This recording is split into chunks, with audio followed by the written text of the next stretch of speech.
మీకు మొన్న ఒక వార్త వేసిన యాదకుందా? దునియాలనే ఖరీదైన విడాకులు తీసుకున్నారు అని 4,80,000 కోట్ల రూపాయలు ఇచ్చి ఇంటామెకి ఇడుపు కాగితం ఇచ్చిండు అమెజాన్ కంపెనీ ఓనర్. ఈడాకుల కోసం సగం ఆస్తిని రాసిచ్చుడంటే మాటలా? అయ్యి గంత పైకం ఎట్లా చెబుద్దైందో ఏమో. అయినా గన్ని కోట్లు సంపాదించాలంటే ఎన్నేళ్ళు పట్టాలే? అవి పైసలా పెంకాసులా?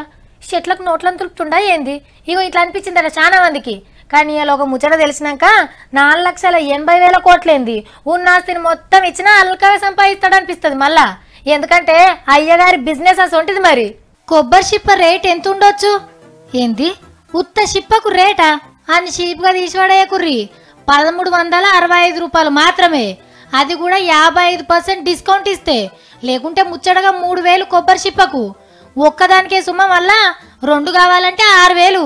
అవు మరి ఆన్లైన్ అమెజాన్ కంపెనీ వాళ్ళు అమ్ముతున్నారు. ఆర్డర్ చేస్తే మంచిగా ప్యాకింగ్ చేసి ఇంటికి వచ్చి ఇచ్చిపోతుర్రట. అదిరిపోయిందిలే ఆఫర్. మన లెక్కనే మహబూబ్ నగర్ ఎస్పీ రాజేశ్వరి మేడం కూడా దేవుడా ఇది నిజమా అని రాసింది ట్విట్టర్లా. కొబ్బరికాయ 15 రూపాయలు 20 రూపాయలు ఉంటుంది.